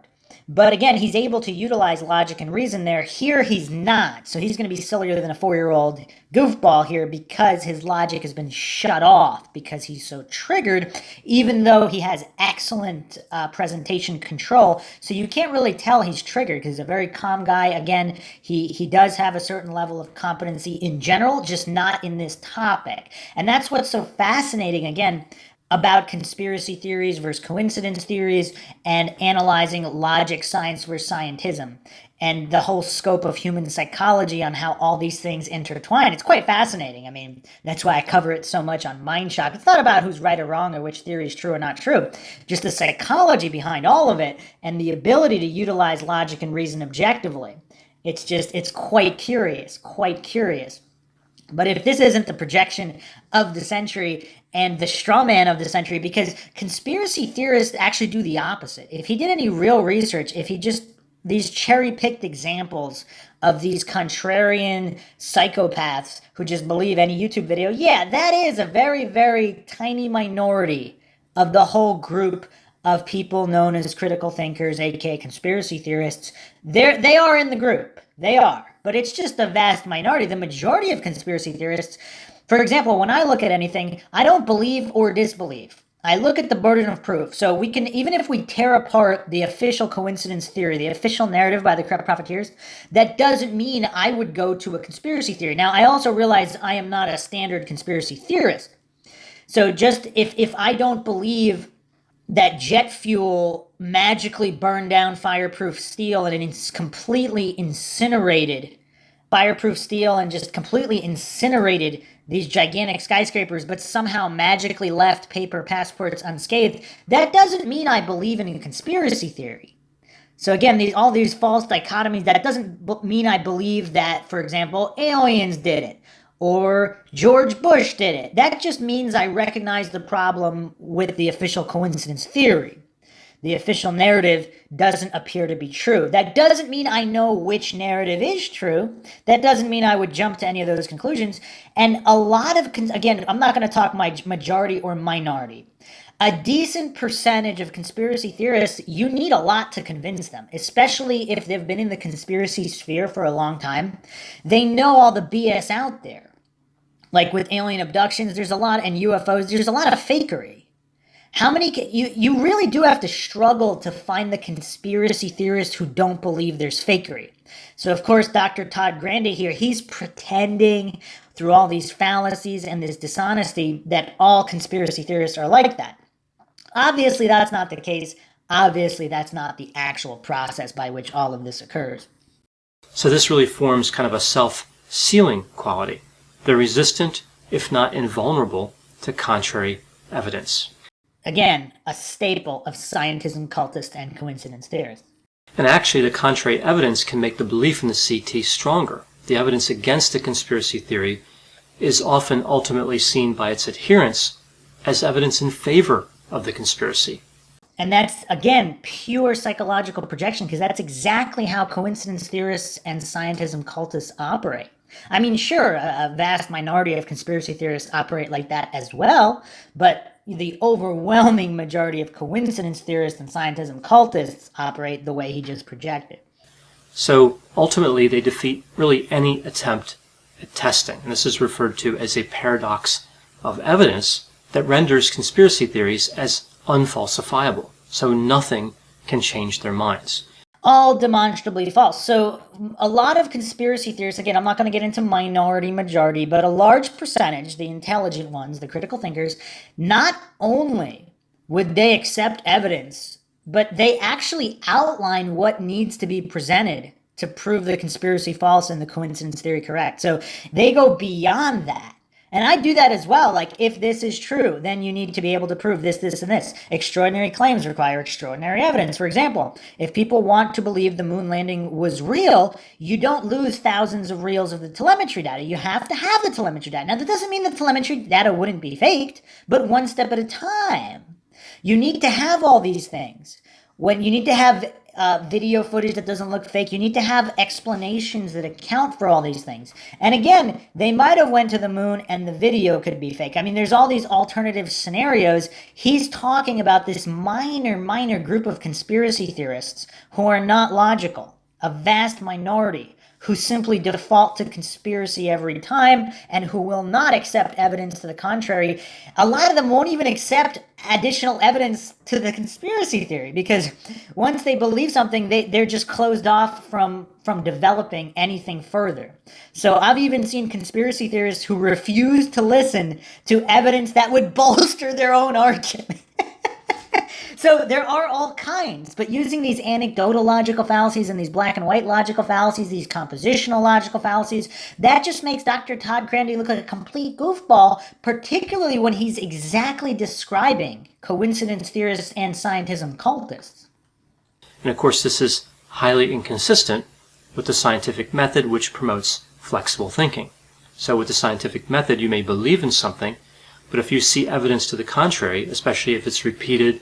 Exactly. So so a lot of conspiracy theorists go by the scientific method, whereas the vast majority of coincidence theorists and scientism cultists, if not the absolute majority, they do not go by the scientific method and evidence. But if you see evidence to the contrary, especially if it's repeated and you weigh that evidence and it seems to be substantial, then in theory you would change your mind to a new way of thinking. So he just completely described conspiracy theorists, because conspiracy theorists were all once coincidence theorists. We went through the same indoctrination. If you went to public school in a first world country or even other countries, you go through the same indoctrination. So again, this is the silliness of coincidence theorists and scientism cultists. They pretend that these conspiracy theorists weren't once coincidence theorists. All conspiracy theorists are former coincidence theorists who had the mental strength to realize that they had been fooled. Again, I will reiterate Mark Twain. It's easier to fool people than convince them they've been fooled. So you have to have a certain amount of mental strength to realize you've been fooled and to evolve from that by actually being scientific and defaulting to the scientific method with controls using objective logic and reason. Now, because of his Dunning-Kruger and his ego, he can't re-examine all of that for himself, so he has to pretend and hallucinate and strawman that this was not the case for how conspiracy theorists became conspiracy theorists. Conspiracy theorists all believed the official theory, then once they saw the evidence against it, they had to change their mind. They had to have the mental strength to change their mind and go with a different theory that had more evidence supporting it. Maybe also not true, but more evidence than the theory put forth by the crap profiteers on the idiot box. Right, so we adjust based on the evidence. With conspiracy theories, we just don't see that adjustment. Well, it already happened. So he's arbitrarily picking a point after and pretending it didn't happen in order to justify his own faith-based belief system in scientism and the corrupt profiteers and these corrupt authorities. So he has to strawman, pretend, and hallucinate that conspiracy theorists didn't go through this process. We don't see people kind of moving in a direction away from the conspiracy theory. They only move into a firmer belief of that theory, and again, add theories on top of it. Right, and if he wasn't so blinded with these circular reasoning, logical fallacies, and these faith-based presupposition that the mainstream coincidence theory pushed forth by the corrupt profiteers was the correct one and the conspiracy theory was the false one, he would see that this is the direction it happens, because it's like moving towards truth. It's eliminating things you know aren't true, and you're moving towards things that are more likely to be true. Why would you move back if you've already looked at all the evidence available, unless there's new evidence? Like, for example, if all of a sudden they found the telemetry data reels, all of a sudden they found all this additional footage that was never released, and they somehow that showed, let's say, more of the journey from the Earth to the Moon and back, and they actually had that uncut video footage, and it was they had a couple different angles, all of a sudden we'd have to re-examine and say, wait a second, maybe they really did go to the moon on that first mission when they said they did, and the footage is actually real, or they admit that this X amount of footage is fake with all the wires and fakery, and now they found this other footage that was real and it actually is real. That would go a long way to convincing a lot of people. Now, sure, there is that dug-in minority that won't believe no matter what, because now they've made it their identity. But again, this is even more prevalent in coincidence theory and the cult of scientism and authority worship. Now, what's interesting, of course, is many people who believe in conspiracy theories will say that they appreciate logic. But yet, when we look at the evidence, we see that a number of people that believe in these theories simultaneously hold contradictory conspiracy theories. Okay, so now he's taking a vast minority, because most don't. So yeah, he can find some anecdotes of people that do. Of course, there's silly, illogical, crazy goofballs that are conspiracy theorists. I mean, there's a lot more that are coincidence theorists. I mean, that's the vast majority of the coincidence theorists and the scientism cultists. So regarding logic utilization, again, he can find that bottom, the lowest common denominator of conspiracy theorists and pretend that applies to all conspiracy theorists. I mean, this is an excellent video in nothing but fallacies. I mean, this might be my new go-to, even more than the Joe Rogan podcast, where of course he's fallacy after fallacy, but this guy, he doesn't even sprinkle in any humor. It's just all fallacy all the time. I mean, this could be taught in school. This could be taught, if indoctrination facilities were legitimate, they could teach this in school on developing logic to not fall for all these logical fallacies, because Dr. Todd Grande has brought nothing but logical fallacies to the table. And if we examine his beliefs in the official narratives and coincidence theories, he will realize how he just psychologically projected, because there's no logic to support his belief there. It's all faith and fallacy. So it becomes kind of a tricky area to align CTs with logic. So how about it's a tricky area to align coincidence theories with logic, right? So how about the personality of people who believe in CTs? Actually, right before we get into the personalities, just regarding how tricky it is, notice he didn't cite a single specific example. And you will notice with people who either don't know what they're talking about or their fundamentals are all wrong, they can't provide specifics to back up their faith-based presuppositions or their religious dogmas. Now, some of them can, but a vast majority cannot. And notice how he did not cite even a single conflicting conspiracy theory. Obviously, they're there. He's not wrong about that. But he didn't give any examples in the logic department. This is actually fairly straightforward. If we look at the 5-factor model of personality theory, openness to experience, conscientiousness, extroversion, agreeableness, and neuroticism, I remember this through the acronym OCEAN, we see that people who believe in conspiracy theories tend to be low in agreeableness and high in openness to experience. Again, everybody's different, and you can find coincidence theorists and conspiracy theorists that match all of this. So this is just more examples of how Dr. Todd Grande does not or can't apply the scientific method with controls to this topic. He's just unable to do so. So they do tend to have intellectual curiosity, which of course is actually weakly correlated with intelligence. So I mentioned before that there's some other evidence that indicates an association with low crystallized intelligence, but here we have evidence that there's actually intellectual curiosity. It's almost like you need controls. It's almost like there's different types of people in different groups. So again, we just can't look at somebody who believes in a conspiracy theory and automatically think that we know what their level of intellectual functioning is. Everybody's different. Oh, wow. Now he gets a full brownie point. Everyone is different. Correct. Obviously, there's certain things that have nothing to do whether someone is a conspiracy theorist, critical thinker, or a coincidence theorist, scientism cultist who is actually anti-science. Now, with this openness to experience piece, we also see high imagination and an appreciation for novel ideas. And really, all of these characteristics make sense in light of what we know about conspiracy theories. Exactly. Non-dogmatic, non-religious, faith-based thinking, where you just take on blind faith as gospel, whatever you saw in the idiot box, whatever was peddled by an official source, aka critical thinking. So what about self-perception? How do people who believe in conspiracy theories view themselves? What do we see in the research literature? Now, if everybody is different, what's the point of even going down this? Because you have all different types of conspiracy theorists viewing themselves as all different types of ways, deluded or not, same as with coincidence theorists. Well, we see there are some shared assumptions among respondents in these types of studies that look at conspiracy theory beliefs. And we see a lot of different descriptors that they use for themselves, like skeptical by nature, daring to think differently. Well, skeptical by nature, that's just scientific. Science is skeptical. You're just not taking things on religious faith. Thinking outside the box, motivated by skepticism and critiquing every form of dogmatic thinking, which I find particularly interesting because really conspiracy theories align very closely with dogmatic thinking. Wait, what? Again, this is a fundamental lack of understanding, because you can go to the opposite ends of the spectrum. So let's say, again, I'll give some examples here. If you're studying arithmetic and you don't know what the numbers add up to, eventually you find out that 5 plus 5 is 10. And let's say the rest of the world hasn't figured that out yet. So they're maintaining on the idiot box that 5 plus 5 is negative 3.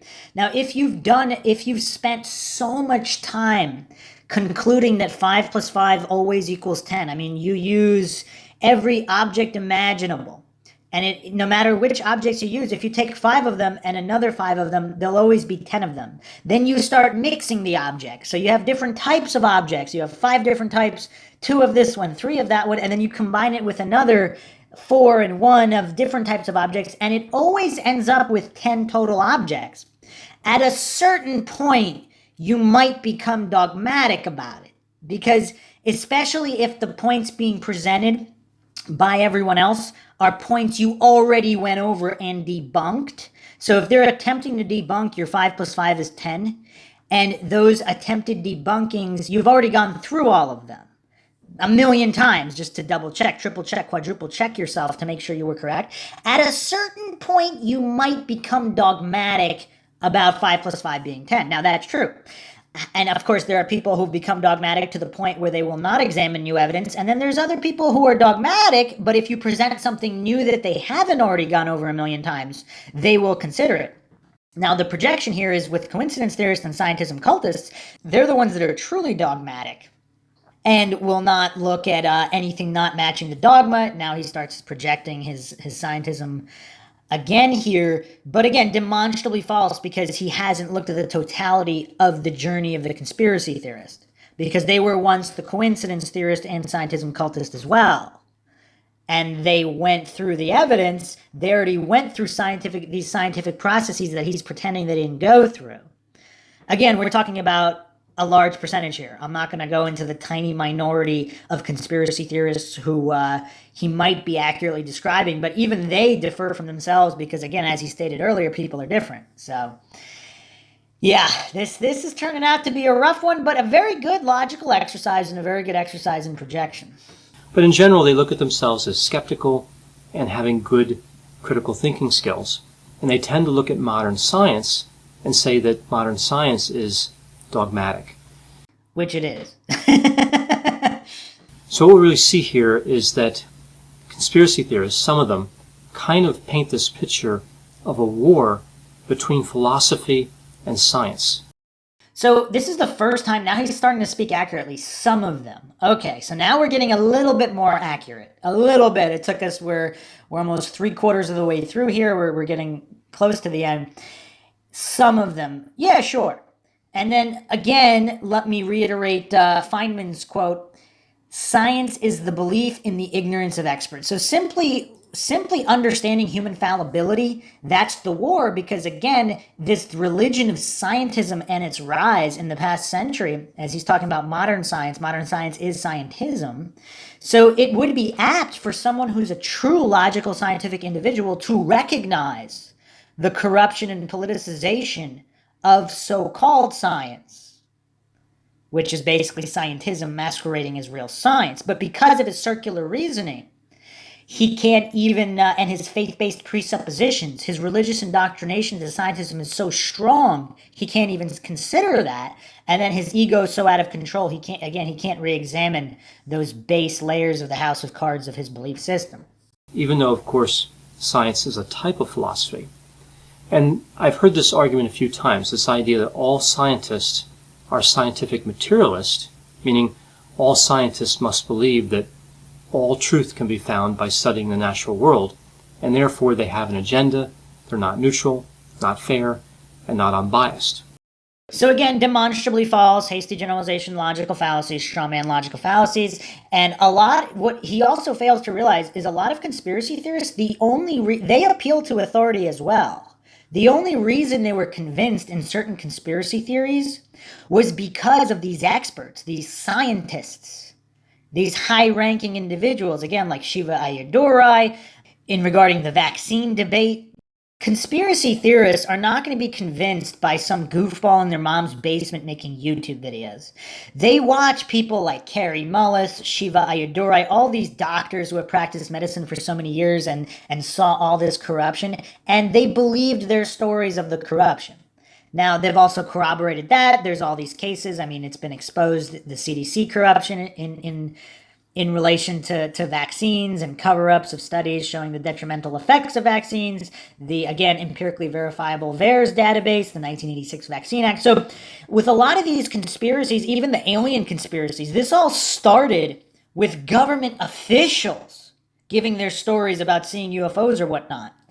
So this idea that, again, Todd Grande just so grandiosely misinformed and ignorant of what conspiracy theory even is or why conspiracy theorists became conspiracy theorists, he really shouldn't have made a video on this topic because it's just so embarrassing. I'm embarrassed for him because he's just completely clueless on this subject, and just about everything he's saying is completely demonstrably false, and he's just projecting the side of scientism while not even understanding the basis of why conspiracy theorists are conspiracy theorists, aka critical thinkers. But of course we know that many scientists are very philosophical and theological. So this idea that all scientists are scientific materialists just isn't correct. It's not, and conspiracy theorists don't believe that. So again, all this straw manning nonsense. Now, people that believe in conspiracy theories also tend to believe that scientists are paid by big corporations, and that's another reason they wouldn't be neutral. And they tend to believe that scientific facts are not so much discovered as constructed. And this knowledge production is related to political power and economic interests. So everything you just said is 100% true and empirically verifiable. So let's see whether he denies all that or pretends it's nonsense or whatnot. So there's a lot of distrust of scientists and other people that work to produce knowledge through the scientific method. Okay, so again, was it really through the scientific method though? So there he again bolsters demonstrating he doesn't understand the difference between scientism and actual science where the scientific method was followed. So he also seems to have a fundamental lack of understanding about the phrase follow the money. Who's funding these studies? Does he think all scientists volunteer for free? I don't understand how he could be this clueless about how studies are funded. And this clueless in historical context as well. Tobacco science, sugar science, and as we're starting to see with so-called vaccine science, he doesn't understand just the fundamentals historically on governments and corporations and the academic industrial complex. I mean, he's just this clueless. It just speaks to his mental weakness or his Dunning-Kruger and ego manipulating to him to such an extent that he cannot do the objective research to find this out. Let's see what he says.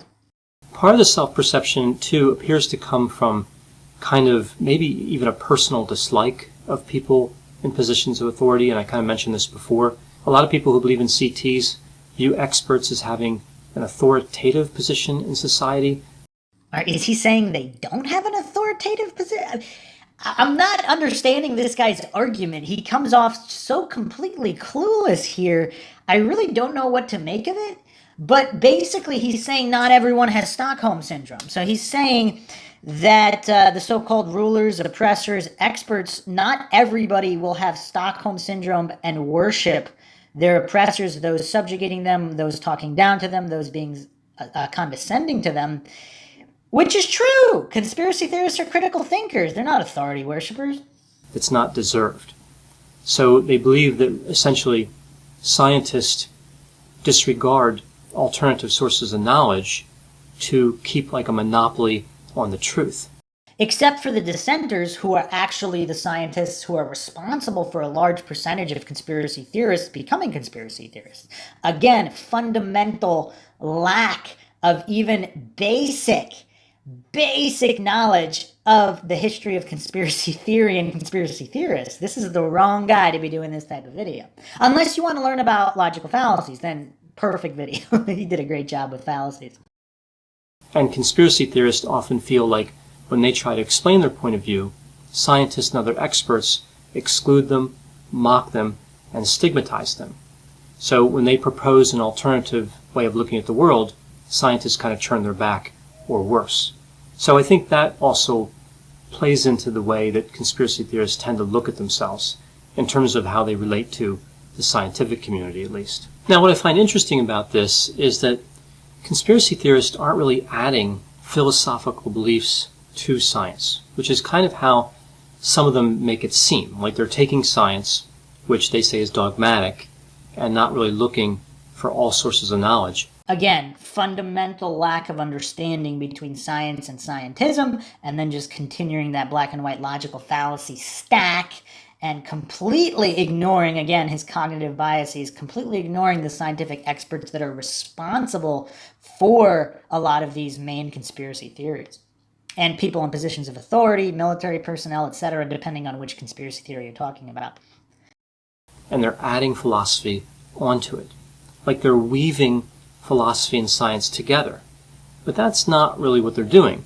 Really what they're doing is they're dismissing scientific findings. Again, there's a big difference between scientismic so-called fundings, we should say not findings, fundings, and actual legitimate scientific findings, which they've already factored in. Again, if he's asserting that 5 plus 5 is -3, and the conspiracy theorist has realized that it's 10, again, just for the sake of argument, I'm not presenting this, this is just for the sake of argument, to understand how fallacious this man is being, and how silly. If they've already gone through all the available evidence and realized that 5 plus 5 is 10, now they're going to reject the evidence they've already gone through because they've already gone through it and realized it didn't add up. So again, his Dunning-Kruger and his ego will force him not to even consider that possibility and pretend they just simply dismiss, which is his own projection from the side of coincidence theory and the scientism cult. So they're looking at something scientific and simply saying, that's not true. Not synthesizing it with philosophy. And also I find it interesting that they often insert results from their own experiments, which of course may or may not follow the scientific method. Again, the projection there. The so-called scientific findings that he's talking about, he's pretending they all follow the scientific method, while anybody doing an amateur experiment, they may or may not follow. So he's, again, in this cult of authority worship and scientism, these scientism priests, they can't be wrong. So he's assuming that the scientific method is followed, but any kind of person not part of the cult or criticizing the cult, their experiment might be fallible, whereas the scientism priest is not. I mean, he's really proving the case against himself. I don't even really have to say anything anymore. But they conduct their own experiments that look scientific, at least. Again, they look scientific. Why is he cherry-picking here? Sure, there are some that are not scientific. There are some that are. That's a neither here nor there point, which is just, it's almost like he's descended into this strange form of demagogue, where he's just talking nonsense for the sake of this hit piece. And they believe those findings, but not the ones that really truly used the scientific method. Truly used? What does that mean? Is that his own bias there? So the scientific priests, their findings should be used, but they have the monopoly on real science. So anybody doing a scientific experiment in their backyard, no matter what, their experiment should not be used. So again, the psychological projection, he dead on nailed coincidence theorists and scientism cultists, because they will reject any experiments that don't come to the same conclusion as their own dogmatic beliefs while pretending they're not dogmatic. So we see a number of inconsistencies with the kind of ideology of conspiracy theorists. Well, again, pure projection there. Inconsistency in the ideology of coincidence theorists. But again, all beliefs fall on a continuum, and some people who believe in conspiracy theories really line up with the population fairly well. They're really not that much different. And others, of course, are more extreme. Just like coincidence theorists. Again, neither here nor there argument. So we just can't take all conspiracy theorists and put them in the same category and say they all believe this or that. Which exactly what this goofball has been doing for this whole video. This is how he should have started the video. So clearly this demonstrates that he's really, really triggered. Perhaps he is being honest and he's just this silly and goofy when he becomes triggered. Because he just spent this entire video saying that conspiracy theorists are ABC, XYZ. Now at the end of the video he says, not all of them. Yeah, obviously. There are a lot of individual differences between conspiracy theorists. So there's a summary on some different factors of conspiracy theorists. And this is, in this video at least, where the scientific portion is going to end, essentially. Wait, when did it start? All he did was preach his scientism. So if you really just wanted to see our scientific understanding, I've kind of explained that. He's explained nothing other than his misunderstanding of what conspiracy theory is, how conspiracy theorists become conspiracy theorists, and he just stacked all these logical fallacies and then psychologically projected the ideology of coincidence theory and scientism cultism. And now I'll talk a little bit about the alien lizard humanoids and why they're kind of my favorite conspiracy theory, or one reason they might be. So this story goes all the way back to 1981. I was 9 years old, and there was a television show that was on called Buck Rogers in the 25th Century. So this was an actor, Gil Gerard, I think was Buck Rogers, and in season 2 there was this episode, and I saw it the night it premiered, called Mark of the Saurian. And in Buck Rogers, the Saurians were a race of lizard people. And in this particular episode, there's actually a lot of twists and turns in this episode, but essentially what happened is Buck Rogers got this fever that he wasn't immune to because, of course, he was born 500 years earlier. So he wasn't immune to this particular fever, and he got it on board the ship. And at the same time, these ambassadors, diplomats, were visiting the ship, and they appeared human, but they were actually saurians. They were actually lizard people. And because he had this fever, he could see this kind of green aura around them, so he knew something was off. And then when he experienced pain, he was able to see what they really looked like, and he could see that they were lizard people. Now again, the plot takes some twists and turns, so people don't believe him, and he's not able to see them again. But then eventually the dots are connected, and Buck Rogers grabs a weapon and goes onto the bridge of the ship and kind of holds everybody hostage for a moment as he's trying to prove his point, which is the ship is being taken over by alien lizard humanoids.